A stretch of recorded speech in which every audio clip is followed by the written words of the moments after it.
तो जीवन में सिर्फ एक ही दुख होता है। और वो दुख क्या है? इस बोध कहानी के माध्यम से हम समझ जाएंगे कि वो एकमात्र दुख क्या है और उसका समाधान क्या है। तो अपने दुख का निवारण करने के लिए इस कहानी को आखिर तक जरूर सुने। इससे पहले कि आप इस कहानी में खो जाएं, इस चैनल को सब्सक्राइब जरूर कर लें। तो चलिए कहानी शुरू करते हैं। एक गांव में सबल नाम का एक आदमी रहता था। वो अपने जीवन से बहुत निराश था। उसकी निराशा का कारण ये था कि वो अभी तक कुछ भी नहीं करता था। उसके घर वाले उसे दूसरों का उदाहरण देकर ताने मारते थे और कहते थे कि वो सब तो कामयाब हो गए और तू यहीं का यहीं रह गया। जब भी वो कहीं बाहर जाता तो लोग उससे पूछते कि तुम क्या कर रहे हो भाई, और उसे ये कहने में बहुत शर्म महसूस होती कि वो अभी कुछ नहीं कर रहा, कुछ करने की कोशिश कर रहा है। धीरे धीरे उसने लोगों से मुंह छिपाना शुरू कर दिया। उसका दुख इतना बड़ा था कि उसको लगता था कि वो धरती पर एक बोझ है और उसके बस में कुछ भी करना नहीं है, वो कुछ कर ही नहीं सकता। तो वो जी कर क्या करेगा? उसे मर जाना चाहिए। वो अकेले में बैठकर रोता और भगवान को दोष देता।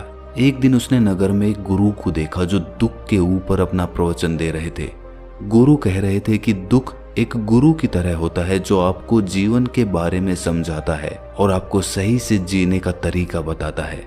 आप चाहें तो दुख रूपी गुरु से अपना जीवन सीख सकते हैं या दुख में डूबकर बैठे बैठे रो सकते हैं। सबल भी ये बातें सुन रहा था। जब उपदेश खत्म हुआ तो उसने गुरु से कहा, दुख कुछ सिखाकर नहीं जाता बल्कि पीड़ा देकर जाता है। दुख की पीड़ा अनंत होती है। ऐसा लगता है कि इसके बाद कुछ नहीं मिलने वाला, कुछ नहीं होने वाला। मृत्यु भी उसके सामने कम लगती है। गुरु ने पूछा कि क्या दुख है तुम्हें? सबल ने अपनी सारी परेशानी गुरु को बता दी और कहा कि मेरे दुख का आपके पास कोई समाधान नहीं है। गुरु ने मुस्कुराकर कहा कि जब तुम्हारे जीवन में असली दुख आए तभी मेरे पास आना, मैं उसका समाधान अवश्य करूंगा। ये कहकर गुरु वहां से चले गए। सबल ने सोचा कि क्या मेरा दुख असली नहीं है? क्या ये दुख जो मैं झेल रहा हूं दुख नहीं है? कोई भी मेरे दिल का दर्द नहीं समझता। अरे घर वाले नहीं समझते तो गुरु क्या समझेंगे? अपने दुखों से परेशान होकर सबल ने एक निर्णय लिया कि वो कुछ करके दिखाएगा। उसने एक छोटा सा व्यापार शुरू किया। उसे उसके व्यापार में सफलता नहीं मिल रही थी, पर उसके घर वाले बहुत खुश थे कि वो कुछ तो प्रयास कर रहा है। धीरे धीरे उसे सफलता मिलने लगी और फिर उसने रफ्तार पकड़ ली। वो 2 सालों के भीतर ही एक बड़ा व्यापारी बन गया। अब उसके आसपास काफी लोग थे जो उसे पसंद करते थे, जो उसकी चिंता करते थे, जो उसके कार्यों की सराहना करते थे, प्रशंसा करते थे। उसके माता पिता भी अपने बेटे की प्रशंसा करते करते नहीं थकते थे। उसके मित्रों की संख्या दिन ब दिन बढ़ती जा रही थी और वो बहुत खुश था। फिर उसके कुछ दोस्तों ने उसको सलाह दी कि उसे अपना व्यापार अब और बड़ा करना चाहिए। जब वो बड़ा व्यापारी बनकर इतना खुश है तो सोचो, अगर तुम इस नगर के, इस राज्य के सबसे बड़े व्यापारी हो जाओगे तो कितना सुख होगा तुम्हारे पास, कितने लोग तुमसे जुड़ेंगे, कितना यश तुम्हारा फैलेगा। स्वयं राजा भी तुम्हारी तारीफ करेंगे और जरूरत पड़ने पर तुमसे ही धन उधार लेंगे। ये बात सबल के मन में बैठ गई और अब वो और ज्यादा मेहनत करने लगा।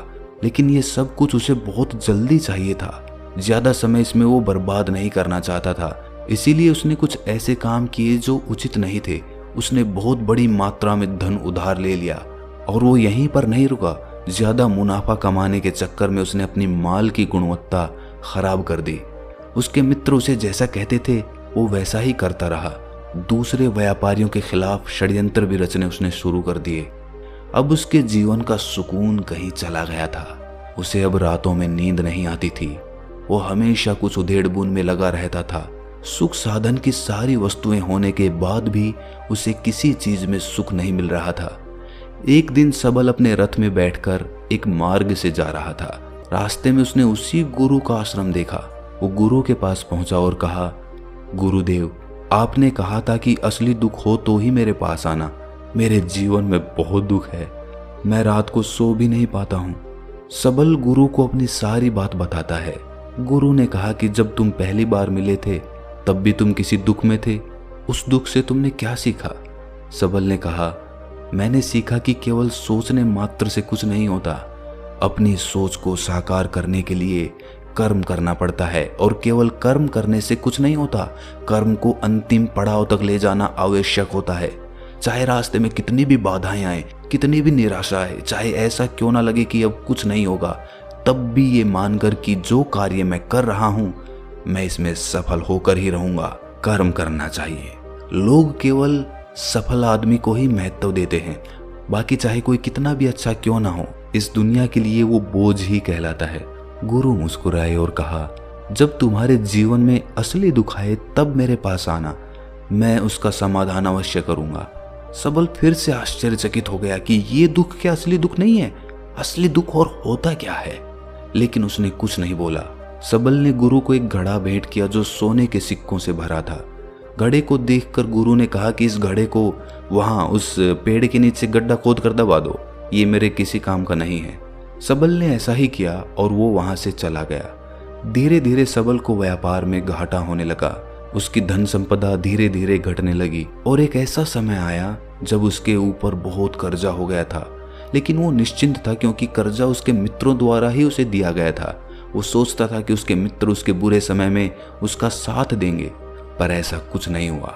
सबसे पहले उसके मित्रों ने ही अपना उधार धन उससे मांगना शुरू कर दिया। ना देने पर जान से मारने की धमकी तक दी। उसके शुभ चिंतक, उसके चाहने वाले सब उससे दूर होते चले गए। उसके पिता उसकी गलतियों को उसे गिनवाने लगा। उसकी सारी संपत्ति नीलाम हो गई। उसके पास कुछ नहीं बचा। वो सड़क पर आ गया। उसने अपने पिता से सहायता मांगी। पिता ने कहा कि मेरे पास तो ये थोड़ी सी संपत्ति है, अगर मैं तुम्हें ये दे दूं तो मैं तुम्हारी माँ को कहाँ रखूंगा? हमारा सहारा यही संपत्ति है बेटा। उसके जीवन में बहुत गहरा दुख था। उसके आसपास कोई भी ऐसा नहीं था जो उसे संभाल सके। इस धोखे की वजह से वो टूट गया था। लगता था कि जीने का कोई मतलब नहीं है, मृत्यु ही एकमात्र सहारा है।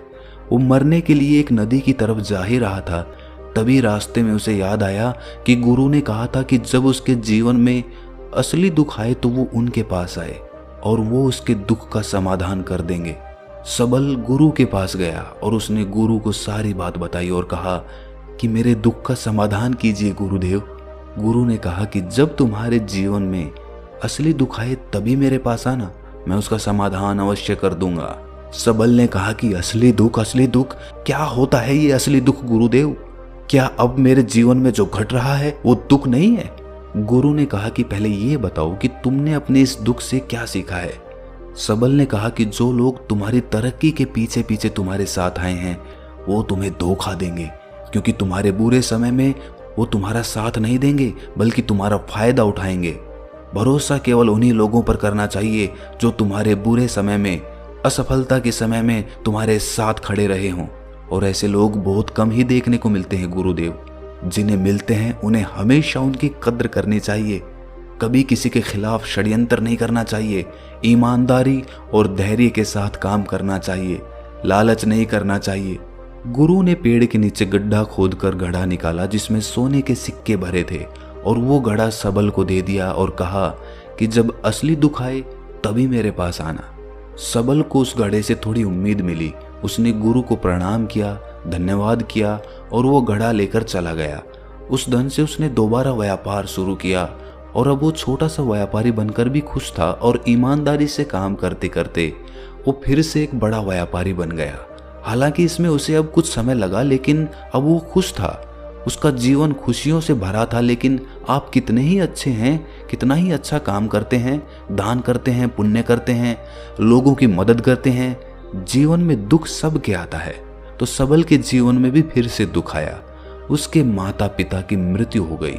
वो दोनों एक ही दिन मृत्यु को प्राप्त हो गए।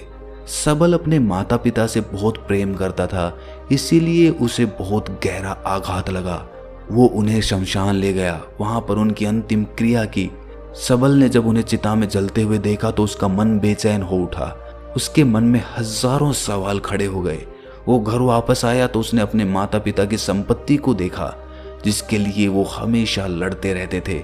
आज वो लावारिस की तरह पड़ी थी। उसकी देखरेख करने वाला, उसे देखने वाला कोई नहीं था। उसके पिता ने जो भी इकट्ठा किया था सब यहीं पर रह गया था। एक दिन पहले तक भी वो अपनी संपत्ति के लिए किसी से भी लड़ने के लिए तैयार थे, लेकिन आज सब कुछ खत्म हो चुका था। उसका मन बहुत बेचैन हो रहा था।